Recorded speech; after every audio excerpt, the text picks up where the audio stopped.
Hello, everyone. I'm Allison, and you are listening to Play It Forward on WUSB Stony Brook 90.1 and 107.3 FM. Happy Friday, everyone. Happy Friday. Thanks, Dave. And thanks, Wizzy. Alongside me is a returning guest, Dave Manheim of Dopey Podcast. He's refreshingly honest, hilarious, and has a fantastic podcast with a huge global following. Welcome, Dave. We will be right with you. But for now, here's a closer look at what Play It Forward is all about. The Play It Forward Project is a nonprofit that raises awareness and educates and advocates in the fight against the opioid and fentanyl crisis, focusing on prevention and recovery through peer-to-peer advocacy. On our show, we bring in guests from the field of addiction, people in recovery, and more. We discuss illicit drugs, fentanyl, and substance use disorder. And towards PM, we shout out some accessible resources. So stay tuned. We broadcast from Stony Brook University's radio station live every other Friday from 1 to 2 p.m. Eastern Standard Time.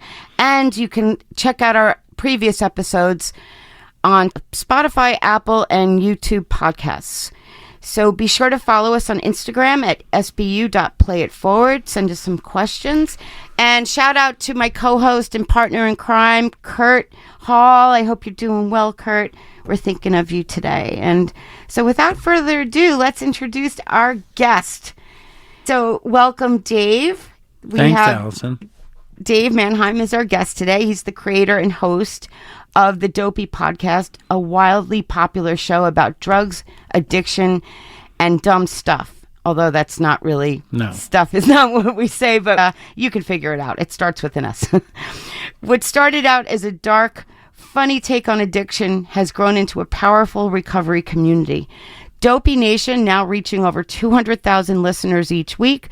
Dave delivers a message that resonates with people worldwide through raw storytelling, humor, and honesty. He's made recovery cool. Nice. So we're so excited to have him with us today. Welcome, Dave. On behalf of Play It Forward and WUSB, a warm welcome to you. So tell our listeners about yourself and how Dopey got started. Thanks, Allison. I definitely didn't make, I think recovery, I don't know. I definitely didn't make recovery cool, but I like the sound. I like the sound of that. I want to do what Wiz does. I want to have a jazz show at Stony Brook and play Miles Davis records and talk smooth. We started Dopey. We came up with the idea for Dopey 10 years ago, and I had just gotten sober, and I had been working on some creative projects in Manhattan. I was a waiter at Katz's Deli, and I did this. What the hell's going on in here? The phone's ringing. Hi, people are in and out. Yeah, that's a college radio station for you. I'm very professional. Where I work, no one shows up. Phones don't ring. No, I often record the show at my dad's house. He's got 5 phones that ring all the time. Really? But I have the luxury of taking out phones ringing. I don't have students in and out though. I have that going for me. But what was I? Is Lily going to be in this thing? You can if you want, Lily. Welcome, Lily. Lily's a student here. Nice. She's doing photos and videos today.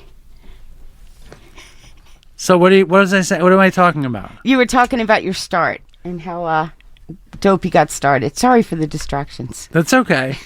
It started because I did this show at Katz's about being a waiter who hates waiting tables and wants to have a talk show. So we did this show in Katz's about a waiter who hates being a waiter and wants to have a talk show and does the talk show while he waits tables. And I had a friend named Chris who was like into it because we got a lot of people to write about it. We had a lot of press. And I said, why don't we do a podcast? So it started from being the Jewish waiter at Katz's Deli. It started because I think Chris wanted to do something that people cared about, and I wanted to do something that people cared about. We just started making the show. Now, tell us about Chris. Chris was your best friend, right? He wasn't my best friend. I mean, he became one of my very best friends. Yeah. I met Chris in rehab in Connecticut in 2011, and it was just like the two of us were IV drug addicts, and we met in this rehab called Mountainside, and we like made each other laugh and we hit it off. And then over the years, we would see each other here and there. We'd talk here and there. He would bring his girlfriends to Katz's to impress them and impress me. And we would just talk, and he wanted to do something special. So he was a writer. He wrote a couple of pieces for Vanity Fair and for Salon and stuff like that. And I wanted to do something special. I always wanted to have a talk show. Like when I was a kid, I always wanted to have a talk show.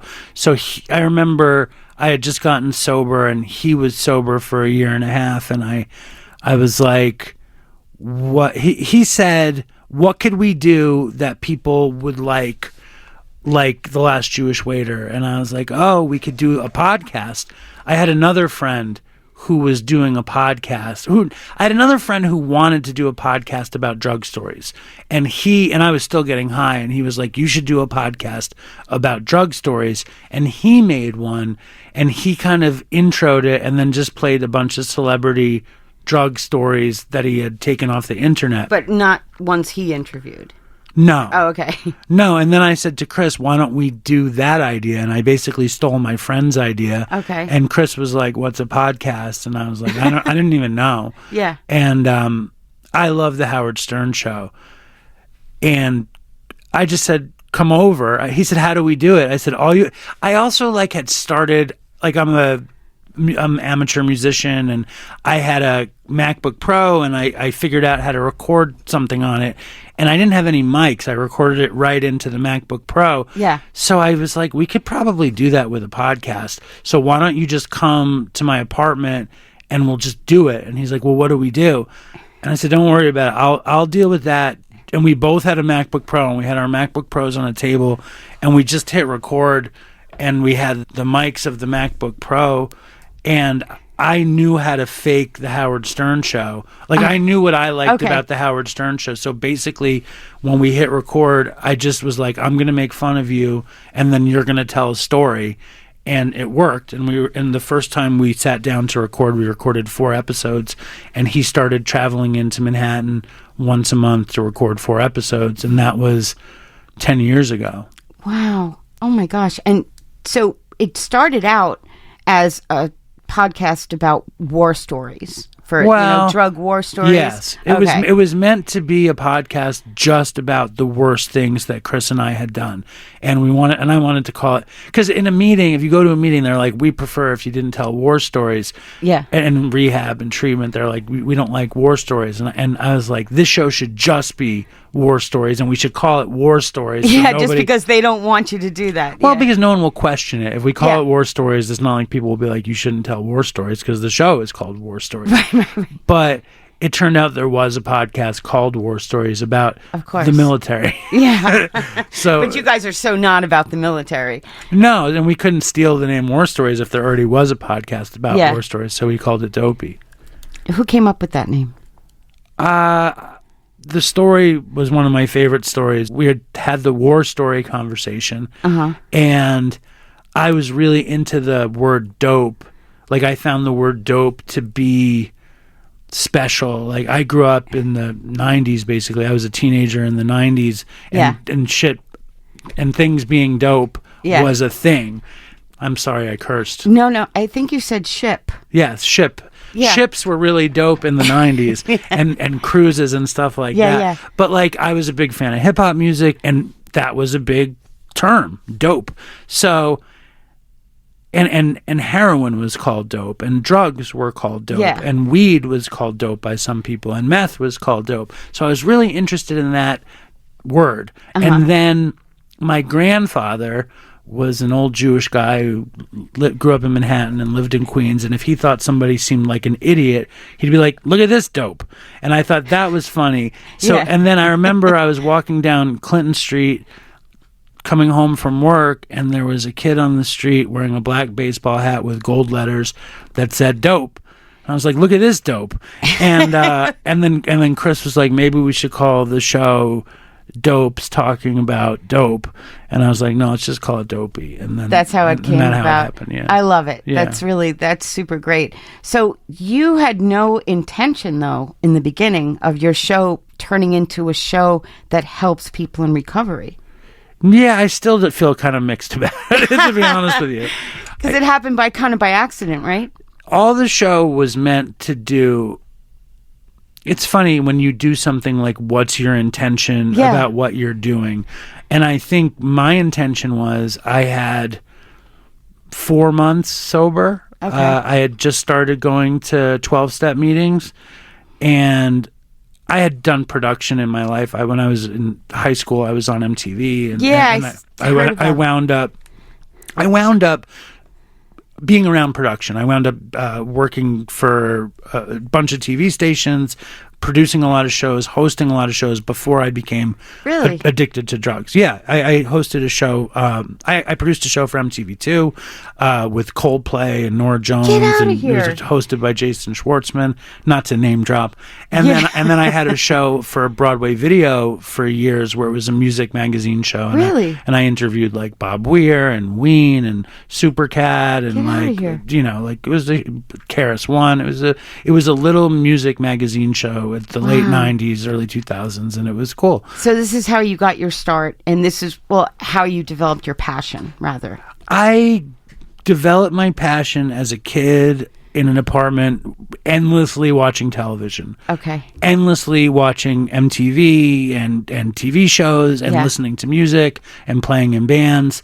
And I always and honestly, my passion kind of for all this stuff happened because I have a passion for feeling comfortable and being relaxed. And when I was a little kid, my mom would listen to AM radio in the kitchen. She would listen to this show called Rambling with Gambling, which was on 1010 Wins in the 80s.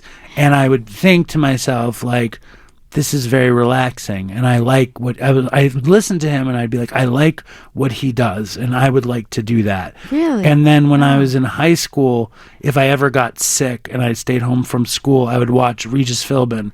And I was like, and Kathy Lee? Yeah, Regis and Kathy Lee. And I liked what he did. And I was like, I kind of want to do that. Yeah, he's really funny. He's really funny. He's dead now, I think. But he was really funny. And and then as I got older, I started listening to Howard Stern, and I was just like, I like what they do. And I didn't think that was something that I could do. Yeah. Like when I did the MTV stuff, I was an intern at MTV, and I was really ambitious and manipulative, and we wound up getting a slot on a show. Oh, really? Yeah, when I was a kid. And then when I did the Broadway Video show, I got a job as a production assistant, and I was manipulative and ambitious, and I turned it into a music show, and I was getting high all the time, and I didn't understand what a career would be or could be. And then it was during that show that I became very, very addicted to heroin. Really? Yeah, because I started making money. I signed a contract. I got a lot of money. It wasn't a lot of money in reality, but for a 24-year-old kid who lived in low-income housing, it was a lot of money for me. Yeah. And I decided that I was going to use heroin every day. It was weird. Wow. It was a weird decision. So But you were also probably addicted at that point. No, it was like this. It was like I was a pothead. I smoked pot every day, probably from the first time I ever smoked weed till I was 41. Like I never didn't smoke weed, and I loved being high. Like morning, noon, and night. Yeah, I'd smoke whenever I wasn't high, I would get high, and I did. Then I started to do hallucinogens, and then I messed around with coke a little bit, and then I would do pills here and there, and when I found heroin, I liked how it made me feel, but I was very afraid of what it would do to me, and I was cautious. I wouldn't say careful. I wanted to be cautious about my drug use, and I would try not to do it 2 days in a row. You thought you could handle it. I thought I could handle it. And I did a little bit more and a little bit more, and then I signed that contract.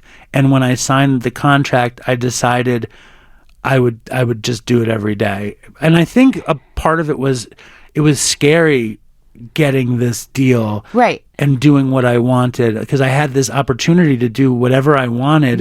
And I think I used heroin as a crutch in a lot of ways. Maybe because I think sometimes people, when they get a big break of some sort, they have imposter syndrome or something like that, right? Where you feel like, do you know what I mean by that? Like, Sure. yeah. I don't know if it was imposter syndrome or just it was scary. Like, and I wanted, I'm a neurotic person and I have a lot of anxiety no matter what, but doing that, heroin made those jobs not scary. Okay. It made me feel like I could not care, which is what everyone in the 90s wanted, to not care. Right. To feel like nothing really mattered. But you really did care. You just wanted to feel like you didn't. I just wanted to feel like I didn't. And heroin gave me this great feeling of nothing matters. Yeah. And then it also makes you feel pretty good. You know, like euphoric or whatever the word you want to use. First of all, everyone wants to feel that way. You know, nobody wakes up and says, oh, I want to become a drug addict. I want to get to the lowest point in my life. And you don't start out that way either. It's very gradual. Yeah. Agreed. I mean, I bet you it's odd because there's so many drug addicts and like, I was talking to this woman this morning about it. Like, I remember in 1991, I went to see the movie The Doors. And I think before I saw the movie The Doors, I don't think I did drugs. And I think when I watched Val Kilmer play Jim Morrison and be on every drug and wasted the whole movie, I think I was like, I want to feel like that. I want to like not care like Jim Morrison. It sounds so stupid, but I was like, I want to not care like that. And then I was a musician. I started smoking pot, and then I was just like, I like not being like super neurotic and worried about everything. I like it's like Shaggy from Scooby-Doo or something. It's a very relaxed character that I wanted to be, and I found that chemistry could make me feel that way. But that's not sustainable. No, it's not sustainable. So how long did that run go for? Oh, I used from when I was, I don't know. I think I started smoking weed every day when I was 18. And I think I started doing heroin every day when I was 24. Okay. And I probably stopped doing heroin every day when I was 36. So I think I had about 12 or 13 years of IV heroin. And then from 36 to 41, I smoked weed every day. Oh, so you gave up heroin? Yeah. At 36? Yeah. How was that? Did you go? Well, I probably gave up heroin 1,000 times between 24 and 36. Yeah. And I went to every free detox in Manhattan. I went to rehab in Florida. I moved to Los Angeles. I went to every free detox in Los Angeles. I was on the methadone clinic for 7 years between those cities. And I was... people ask if I was never in the street. I was the kind of drug addict that, like, if I didn't have cable TV, I probably would have gotten sober. Like, I was like living with people who paid for everything, and I was like a house cat or something. You couch surfed. I was I had a girlfriend who took care of me. Okay. Like, I was a big fat like house cat for real. My girlfriend had 2 cats, and I was there too, and she took care of us, and it was bad. Wow. Well, it doesn't sound like a scene that's like, It's weird, though, because it's consequences that get people sober. And my consequences were not that intense. My only consequences were I didn't work, which now it sounds pretty good. Yeah. I didn't work. I didn't do anything. The consequences were like withdrawal or, lack of self-respect. Okay. No money, lack of self-respect. But the consequences weren't like I'm in the street, I'm in jail. They were like they weren't strong enough to make me change. Okay. For lack of a better understanding. And I'm it's like funny because I'm 9.5 years sober and I'm only sort of thank you. But I'm only sort of coming into this point now like why did it take me as long as it took me to not get sober? And I'm realizing the consequences weren't important enough to me. Like the thing that really shook me up was when I was living in Los Angeles, my mother called me up and told me she had leukemia and she told me that she was going to die. And I was on a gigantic dose of methadone every day and I wasn't working and I was living with my girlfriend in Los Angeles. And did your family know this was going on with you? Yeah. Okay. I mean, I don't know. I think I lied about it, but I think they I'd been in and out of so many places. They knew that I was a drug addict. And, I mean, I would always try to lie about how I was doing. Yeah. You know, I maybe they knew I was on methadone, but when I was on methadone, I also used every day. Like, I was never working a good program on methadone. Okay. But, my mother told me she had gotten leukemia, and it was a big moment in my life because I had decided I'm not going to do this. I'm not going to stay here and let her die and me just be chilling in California smoking weed and taking methadone. So we got on a plane and we actually moved to Vermont, me and my girlfriend, because my parents had a house in upstate New York. And me and my girlfriend had basically paid for my drugs and my life for 7 years or something. When I got back to New York, I realized I needed to not be with her because I couldn't get out of the sickness. Yeah. And I was with my mom, and I stopped using heroin, and I stopped taking methadone, and I stopped taking benzos. I was very addicted to Xanax and Klonopin for years and years. And I stopped taking those drugs, but I kept smoking weed. And my mom died. Oh, and I'm so sorry. It's okay. Thank you. And then I was working at Katz's, and I met this woman who I had met years before, and we started dating, and within a few months she got pregnant. And I was not doing hard drugs, but I was smoking weed every day.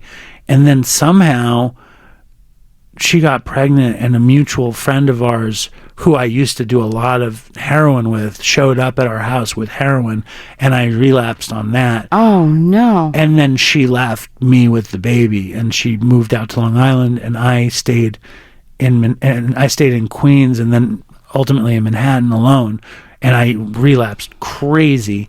And so it was the first real consequence that pushed me towards recovery was my mom dying and getting sick.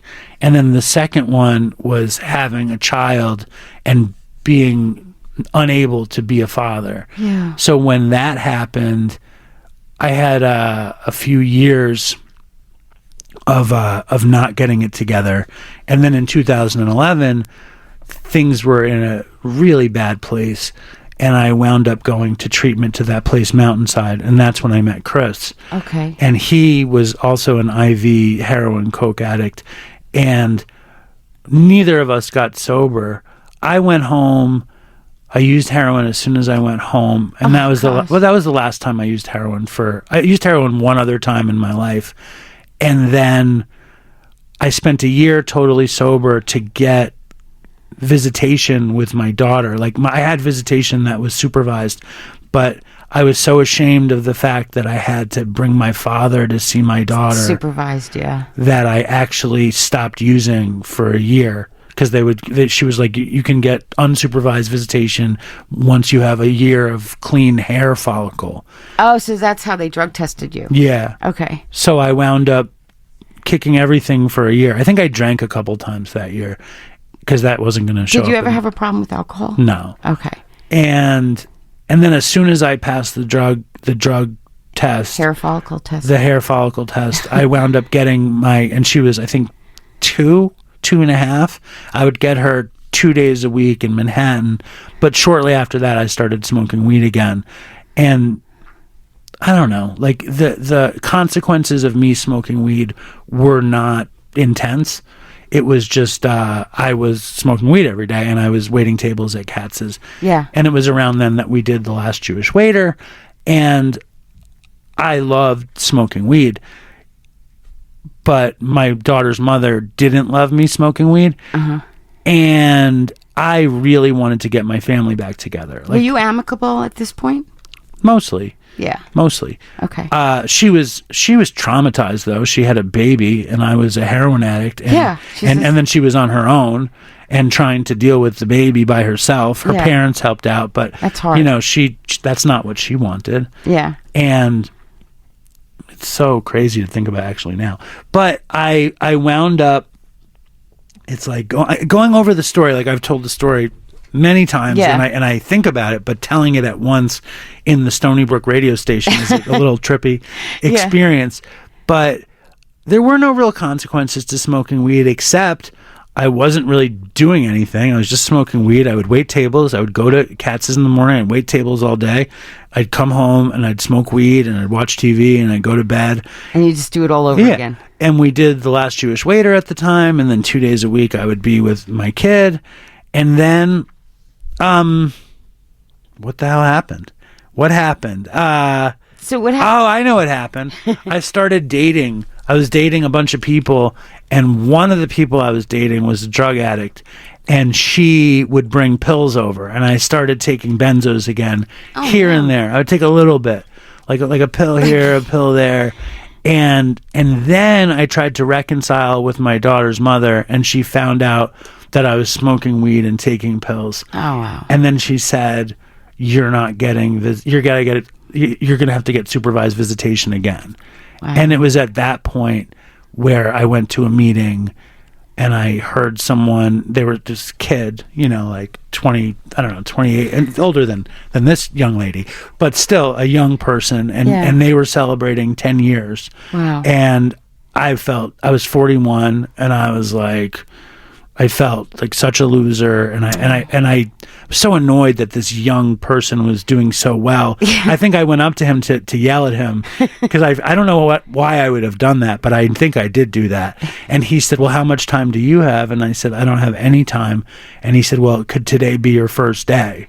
And I was like, "I guess so." Yeah. And I went home and I called my best friend and I gave him all my weed.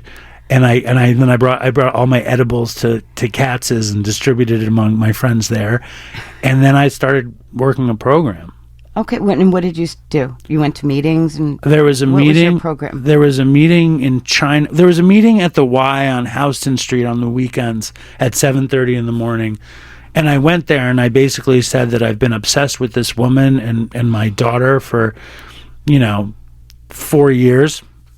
And I've been smoking weed and I'm a drug addict and all I want to do is I'm obsessed. And I remember hearing that if I did 12-step work, my obsession could be lifted. And of course, in AA, they say your obsession to drink will be lifted. Or in NA, they say your obsession to use would be lifted. And I just needed my obsession to be lifted. Yeah. And they said, I had been to meetings on and off forever and I never got anything out of any of it. But I guess I didn't want it bad enough. Yeah. Because when I went in August of 2015, I sat in this church. It turned out the meeting met every day. On the weekends, it met in the Y on Chinatown. Monday through Friday, it met at a giant church on Sullivan Street. And every morning, the meeting would start and they'd read a part of the big book of Alcoholics Anonymous called How It Works. And in How It Works, it says, "Rarely have we seen a person fail who has thoroughly followed the path." And I realized very quickly that I had never thoroughly done anything except used and done whatever I wanted. Yeah. And then the other thing they do in this meeting that I had never heard before is they read this thing called the promises. And the promises are this long list of things that they guarantee are going to happen for you if you thoroughly follow the path. Okay. Yeah, the promise, they say your fear of financial security will leave. They say you will intuitively know how to handle every situation. It's a lot of good stuff in the promises. Yeah. The good ship promises. It's a lot of good stuff in there. The good ship. So you said that you don't identify as an alcoholic. However, did the AA meetings help you? I do. I in my heart, I don't think I'm an alcoholic, but when I go to Alcoholics Anonymous, I identify as an alcoholic because I find that to be like, if I'm willing to do that, I get the results of the program. For years, I was like, I'm not going to do that. I'm not an alcoholic. Yeah. But then I was like, well, what am I holding on to? Like, why? I don't care. Like, I do not care about doing something that can help me. It's like when I say, if I won't say, I know people who are like, I'm not an alcoholic, I'm not going to say that. And they're like, but I'm miserable and my life stinks. And it's like, all right, you're miserable and your life stinks, but you're not willing to say you're an alcoholic. It's like, what are you willing to do then? If you're not willing to do, they're like, I'm not going to lie. And it's like, well, what if it's not a lie, but it's just the cost of entry to this spiritual program? Right. Because you're basically surrendering yourself. That's how I look at it. 100%. Yeah. You have to have a certain amount of faith in the process. I mean, faith is useful. Faith is useful. I didn't have any faith in the process. Okay. Faith is a fleeting thing for me. Yeah. For me, faith is faith comes through willingness. Faith comes through sobriety. Faith comes from time. I had no faith. I had hope, I guess. Yeah. And then I was desperate. You know, They said you need a higher power, and I grew up in an atheist Jewish home. My father always called himself an Orthodox atheist. And he also said God doesn't exist, and only idiots think that there's a God. And I always wanted spirituality in my whole life. Like when I did drugs, I was always drawn to the spirituality of drug use. If it was, the spirituality in reggae music around weed and Rastafarianism, or the spirituality in psychedelics, or the spirituality in Eastern religion. And I would seek out spiritual people because I wanted to be that, but I was not that. And so when I got to the 12-step meetings, they asked me if I had God, and I said I would like to, but I don't think I do. Yeah. But I was desperate, and they said, "Do you have a gift of desperation?" And I said yes, and they said, "Well, that's the God that you should deal with." Wow, so it's something that's bigger and better than yourself. Yeah, so to speak, right? And I definitely believe that the universe is a harmonious place. Like that the fact that bees pollinate flowers, and that the way the universe functions is so beautiful, and it's definitely beyond me. Like, my understanding of a higher power at this point is still not some dude in the sky or it's more like it's all of us, it's everything. Yeah, no, it's actually how I look at it too, because I believe that we are all connected. And I think that the more that you believe that, the more you will see it. So you started Dopey with Chris. Mm-hmm. All right. So how did that start? And you didn't start to help people in recovery, but ultimately that's kind of what happened. Well, we just started recording, and we just started telling stupid stories and making each other laugh, and we agreed to never not do it. Like, that was the pact. And we just made the show, and I realized, I think, that the show would be better if the audience was involved. So I made like a joke, and I would act like a preacher, and I'd say, "Stay strong, Dopey Nation," like a joke. And then all of a sudden we started getting emails from the Dopey Nation telling stories, and it would just be a part of the show. It would be funny. And every episode was just me and Chris trying to crack each other up, telling horrible stories from our life. Yeah. And we just kept doing it. We got some guests on the show, and then show grew. Now, where was it on? Like, and what year was this about? It was 2016 we started. 2015, 2016, it was a podcast. We recorded it without mics on a laptop, and we put it up on a podcast hosting platform. Okay. And then people listened to it and sent in emails and stuff. And the show developed kind of just the way it did, which was we didn't have gear until I sent it to a podcast network, and they were like, "This show is amazing, but it sounds horrible." Your audio it was quality? Horrible. And he goes, "Maybe if you had a mic, people would listen to it." So Chris was like, "Oh, you think he's right?" And he went and he bought a mic, and like a really crappy USB mic that he would put here, and we'd be like talking to this mic, and I'm sure it sounded horrible. And then I started tweeting at celebrities, like being kind of disrespectful and nasty, and I was tweeting at Dr. Drew, and his wife wrote me back, and he's like, "Yeah, he'll go on your show." So when Dr. Drew agreed to come on the show, it had turned out that Chris had been treated by Dr. Drew. Get out of here. Yeah, and I didn't want to go over to Dr. Drew's house with our crappy mic, so I went to B&H and I bought a 4-track mixing board and a bunch of mics, and we went and recorded it with Dr. Drew, so it sounded good. And then the show just kind of like had little marginal improvements like that until basically, Chris at the time he was in graduate school getting his PhD in psychology. Yeah. He was a sober companion for his sister's company. He worked in a halfway house. He had just finished his bachelor's degree. He sounded like such an amazing... He was engaged to a med student at Harvard. Like, he was doing it in every different way that you could do it. So his life got very busy. and we stopped recording as much in person, and we stopped talking as much as we used to about the show, and I felt as though his interest had waned. But in reality, what had happened was he had relapsed, and I didn't know about it. Wow. And I had another friend, the friend that actually introduced me and Linda, the friend who brought heroin to my house. He died the beginning of that summer in 2017, and I was rocked. And we had just had our second daughter, and me and Linda had gotten back together because I had gotten sober.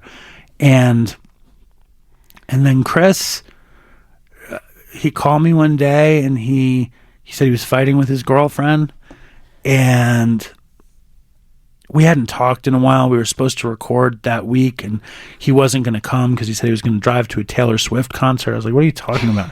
And he told me how much he loved the show, and we had this long conversation, and at the end of the night, his girlfriend texted me, I'm worried about Chris, and I didn't see the text until I woke up in the morning. I woke up at like 6:13. I remember this because I texted him. I woke up at 6:13. I saw his girlfriend's text. I'm worried about Chris. And I texted Chris at 6:13, are you all right? And he texted me back at 6:15, and he wrote, I'm okay, not great, but I'm alive. I'll call you later. And at 10 o'clock that morning, his girlfriend called me and told me he was dead. Oh, my God. And the show changed a lot then. I'm so sorry. But that's whatever. I appreciate it. That's many years ago now. Now it's, 2025, and that was 2017. So that's, it was 2018. It was 7 years ago this summer. And I just kept making the show. I tried to make it better. I did more interviews. I tried to build it out. I got a lot of famous people on the show. Wow. I just decided the show was so fun to make with Chris and so satisfying.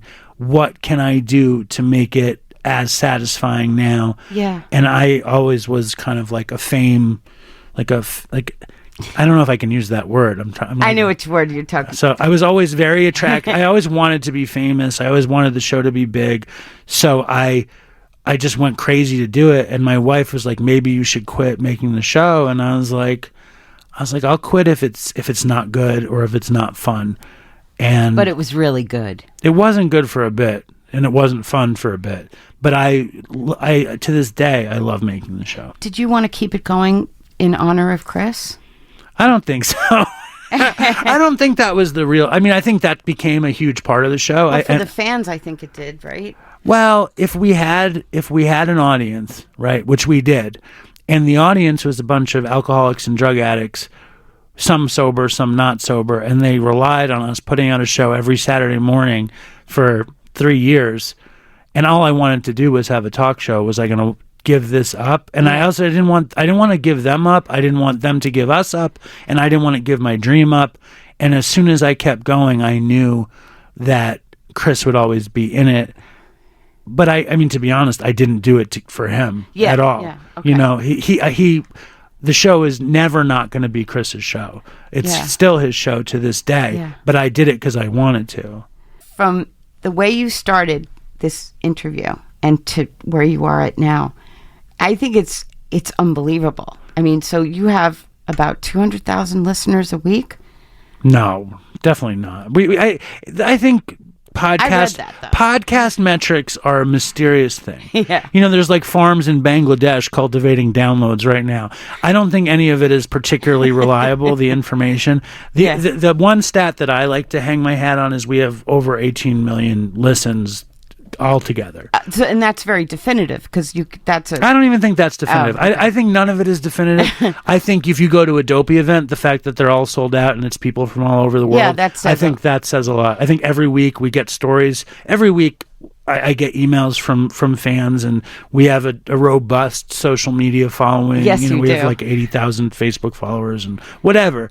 But that's not what it's about. For me, what it's about is I know that people like the show. I know that people feel attached to the show, and I feel attached to them, and we have a really cool space. You really do have a cool space. I mean, so I've been to DopeyCon 2 times already. And what did you think? Loved it. Allison, tell the Stony Brook people about DopeyCon. All right, people, you got to go to DopeyCon. No, tell them about your experience. Like, what did you expect? How was it? Okay, well, I knew it would be fun and funny and engaging. It's a great event. It's held every October. But what did you think about it? You had me on your show, and then I was like, you should come to DopeyCon. You're like, okay, I'm going to come. Describe it to the audience and like what your experience was. I feel like I've talked too much, so I want you to talk. Okay. So DopeyCon, the first one I went to, I loved it because I sat right in front of Dr. Drew, and I got to meet Dr. Drew, and that was really cool. He's very sweet, right? He's really super nice. Very generous with us, for sure. Yes, and his daughter was on, I believe. Paulina Pinsky. She was great. Did you listen to her episode? Yeah. She's great. She wrote a book, right? Mm-hmm. And who else? Oh, that's where I met Suki. Suki Jones. You had her on the show? She said she's coming on the show. We're going to still try to get her on the show, but I read her book. Yeah. Swallow Me. Yeah, I loved her book. You should write a book, Dave. Oh, hopefully. That would be good. But yeah, no, DopeyCon was an amazing event. The first time we did DopeyCon was the winter after Chris had died.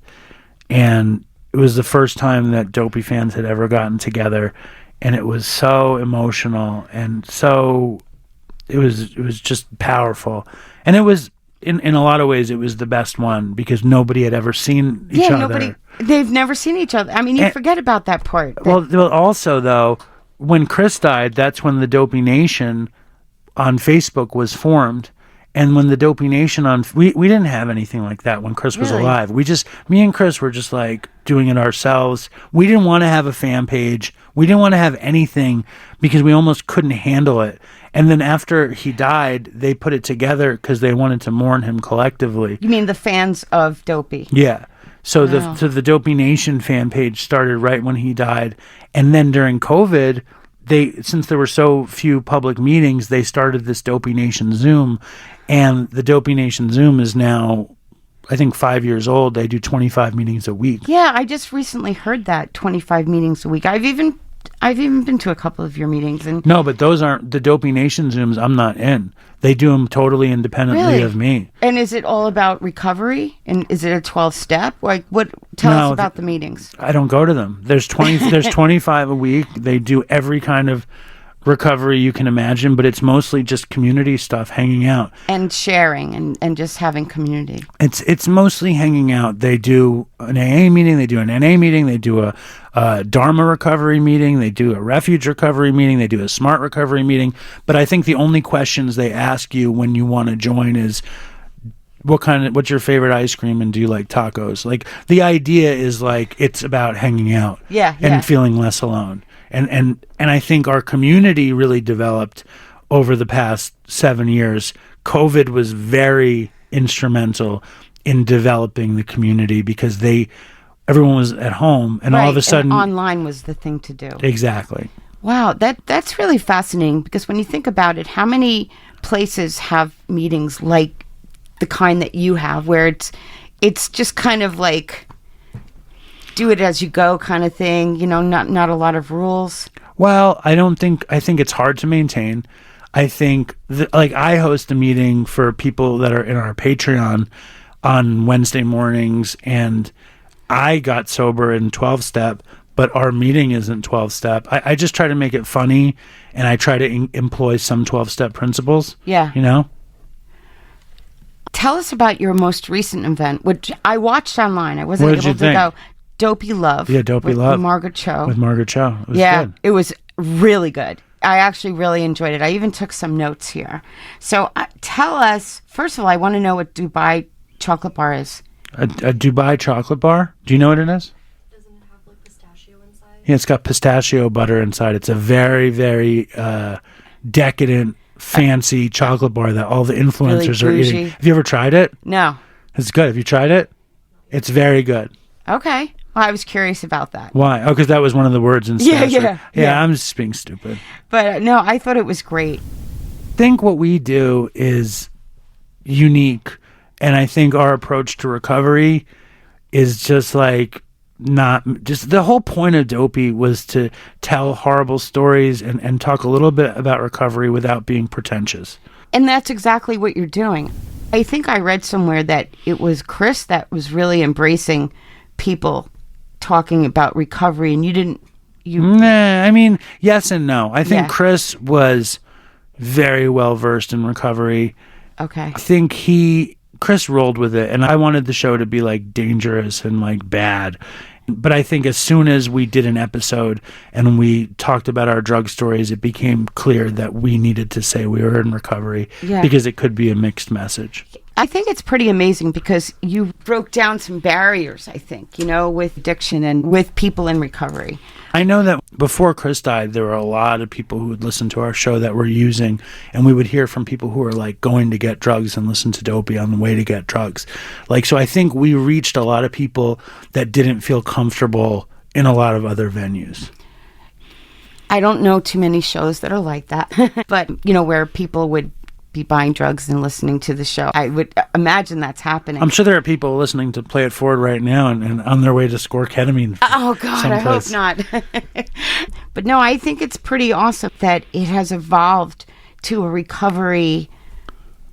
It's meant to be a fun show. It's meant to be a dumb, fun, entertaining show. That's all I want it to be. Mm-hmm. And if the side effects of that are people feel less alone and feel like recovery is a good option, then that's amazing. But my purpose is just to make a show that doesn't suck. Do you think that laughter and humor is an underrated tool in recovery? I think laughter and humor is one of the greatest parts of life, no matter what. Okay, that's a great answer. But I think that it's important for recovery, for people in recovery, because you need something to laugh at. I think the most important thing in recovery is just to have something to do that isn't alcohol and drugs.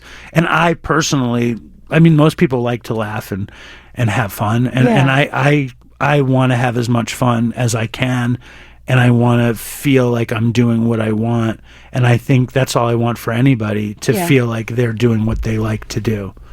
Well, you're obviously very passionate about what you're doing. Do you have any other projects coming up? Anything in the mix? They're working on a documentary series about Dopey. Time Magazine has a production company called Dime Studios, and they're working with this other production company, and they made this really cool sizzle reel about our story, and they're going to try to sell it to some fancy place.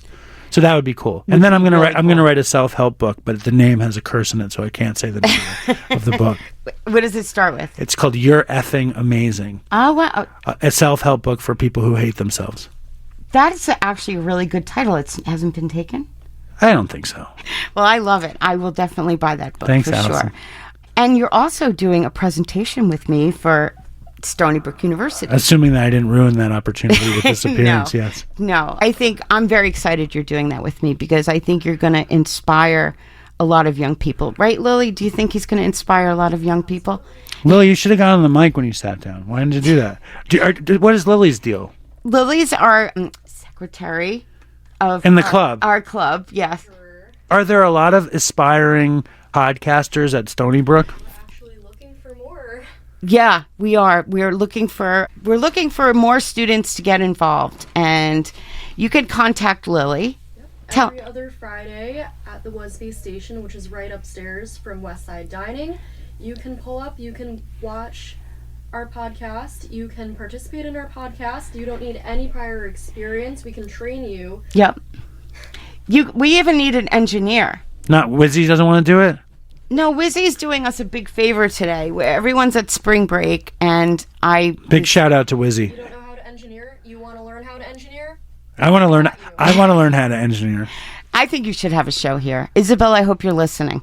So, yeah, I love podcasting. I feel like it was one of the greatest things I ever got to do. Yeah. And I love sitting down with my equipment and learning how to do it, and just knowing that I'm responsible for every bit of it. I love the process. I love the process too. I like editing the show.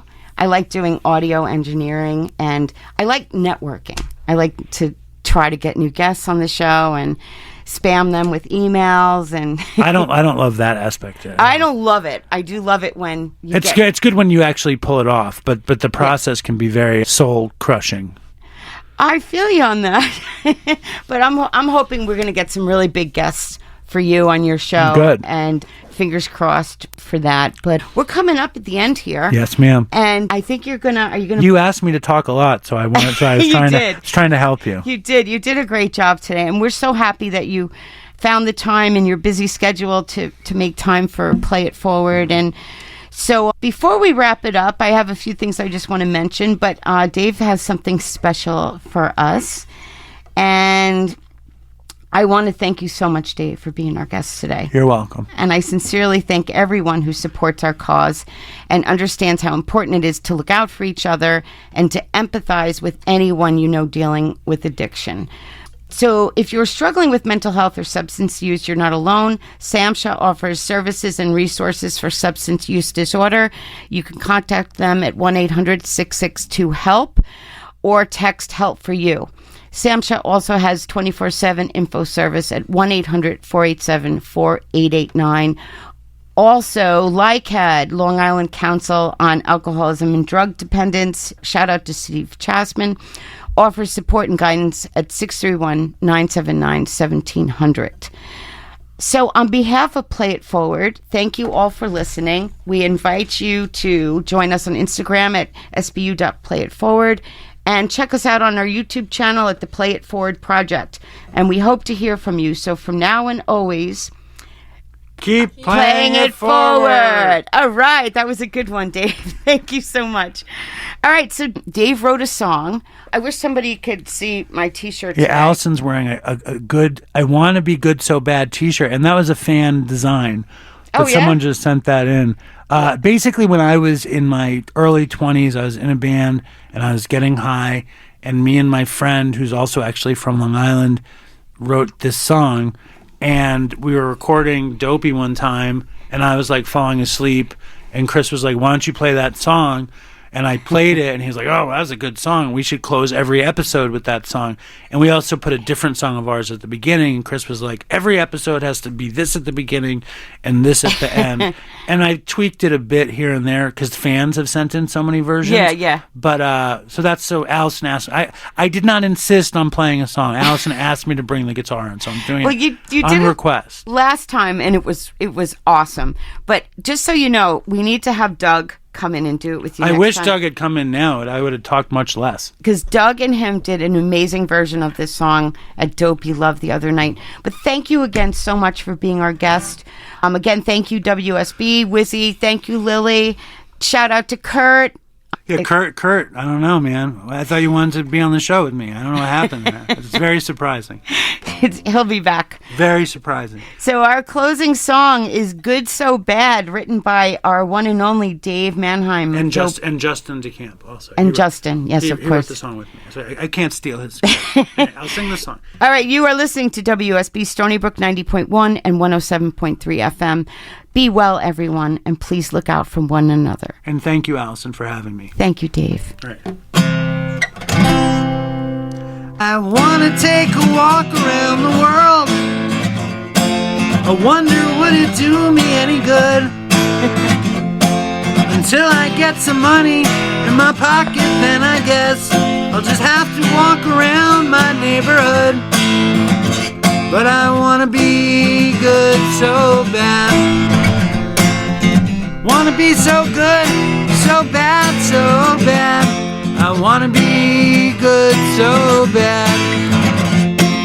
Bad desire's all I ever had.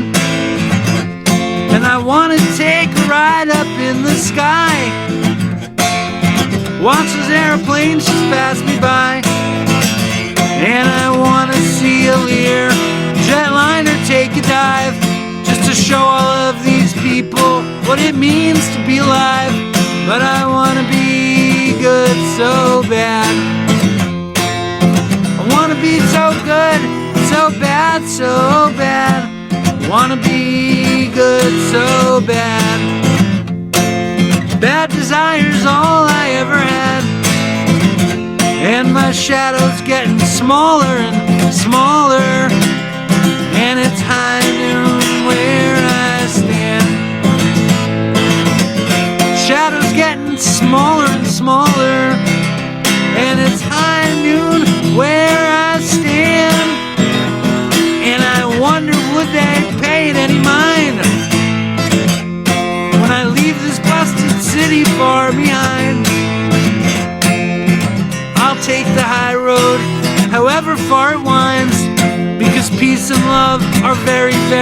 very hard to find, and I wanna be good so bad.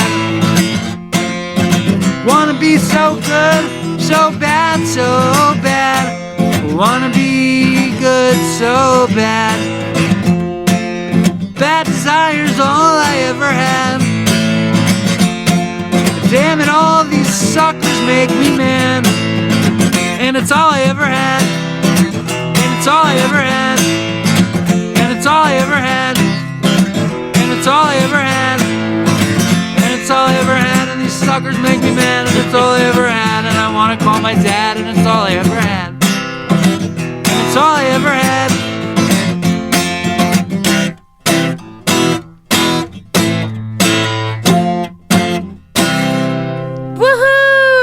Thank you very much for having me. That was so great. Thank you so much, Dave. What a great song. Thanks, we still Allison. have 2 minutes left in the show.